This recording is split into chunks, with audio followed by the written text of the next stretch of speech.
Hi, today we're meeting Mark Wilson, General Manager of ALTOUR. Mark Wilson, ALTOUR, General Manager UK and Europe. So ALTOUR is actually the largest independently owned travel management company in the United States and one of the largest independently owned travel companies globally. We've got 59 offices across the United States with 1,500 staff, in addition to wholly owned operations in Paris, Addis Ababa, Dubai and Tokyo, and obviously here in London where we have 3 sites with 110 staff servicing clients across the entertainment, media, fashion and more traditional corporate business such as law, finance and insurance. So over the last 12 months ALTOUR has been expanding significantly. We've doubled our footprint here in central London. We've acquired another major agency in London which has given us 3 locations. And we're also in the process of expanding further into Europe, either through acquisitions or partnerships. So there's a lot of opportunity at ALTOUR presently, and all our staff will have the opportunity to benefit from that success. We're constantly looking for great candidates, so even when we haven't got vacancies, we're interviewing, so that when the time comes, we've got access to the best available people. How do you attract staff to your company? What benefits do you offer? By joining ALTOUR, one of the things we like to sell to new hires is that we're a family. In fact, we actually have a name for ourselves, Altourians. And Mr. Shemla, our owner, he personally visits the office 3, 4, 5 times a year. And on every visit, he spends time with every single staff member so that they individually feel important as far as the company and the worth. And we place a lot of emphasis on our structure, that we're not the large corporate machine, even though we are a large organisation. So we haven't got a complex board or private hedge funds or any sort of other external involvements pulling our strings. We're free to make decisions which are in the best interests of our staff here in London and for our customers. So obviously we believe very firmly in recognition and rewards, so great performance is rewarded. So we have the obvious things such as Employee of the Month schemes and days off at Christmas, and we provide fruit to our staff as a healthy alternative to sweets and chocolate and cake. We also believe strongly in the peer-to-peer recognition. We've launched ALTOUR Rewards this year, which allows our staff to recommend that their colleagues be rewarded for outstanding performance, and the staff member can then save reward points and convert those into prizes. We also offer the staff the ability to top up their salary through an incentive scheme, and that's based on a number of performance indicators, their timekeeping, their attention to detail, and absence and attendance and that type of thing. And that enables them to just top up their salary by a few £100 every year, which is great and very helpful for that Christmas shopping day that we give them at Christmas. What do you look for in a CV or application? Well, the CV tells me 2 things. Firstly, it tells me that the person is competent, but it also tells me what they've done in the past, and I'm interested in what they've done in the past, but I'm more interested about what they can do for me in the future.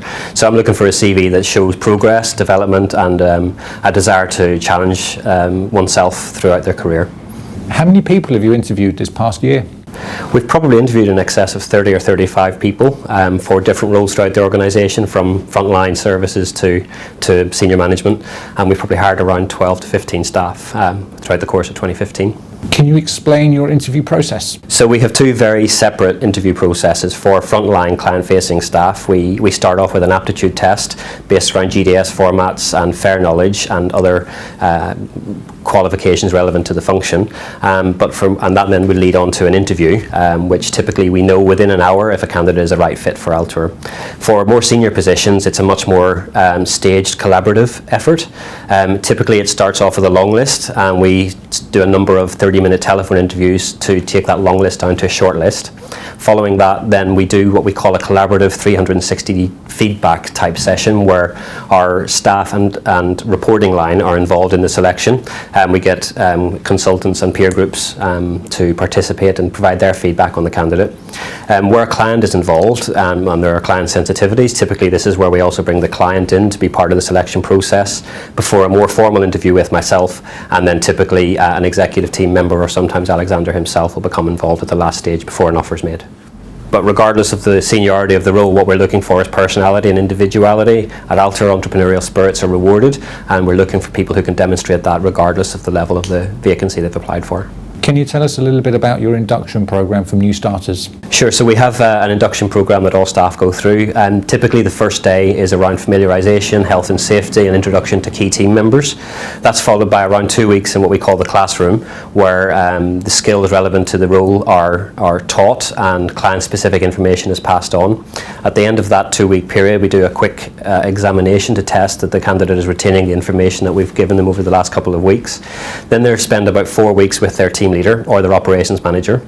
During that time, they'll be continually assessed to give the candidate the best possible chance of success and to give our training and development team the opportunity to work with the candidate throughout their initial stages of employment. And then finally, just before they complete their probationary period, we'll do a third examination and we'll take again the collaborative feedback from our team to make sure that they're fitting in, their personality fits, and that their knowledge is what their CV told me that they had.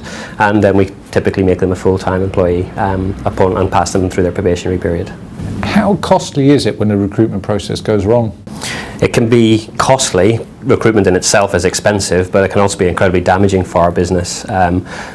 Business travel, like most business transactions, is based on the relationship that builds up between the candidate and the client, and if we have the wrong personality or the wrong knowledge level within the group, that can be incredibly damaging to our reputation. So that often means that we have to take longer through the recruitment process than the candidate would like, but we have to get the right candidate first time every time. What do you believe makes staff happy, and what initiatives does your company offer to address staff motivation? So we believe quite strongly in recognition and rewards. So there's the obvious constant feedback and praise whenever that's earned.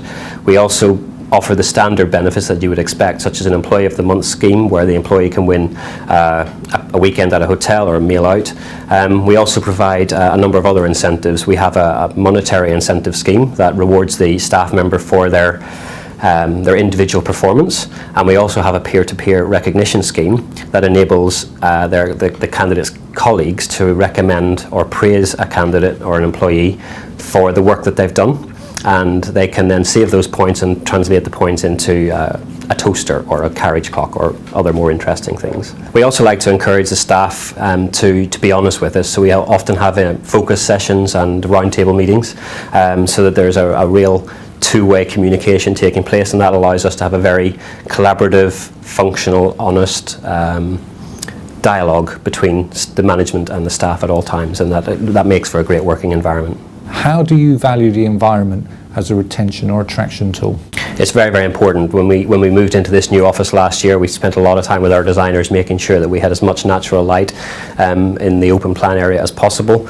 We had breakout areas for the staff to use, a fully equipped kitchen, and we put a lot of emphasis actually on the location of the office, so that at lunchtime and before and after work there were options for the staff to enjoy their environment.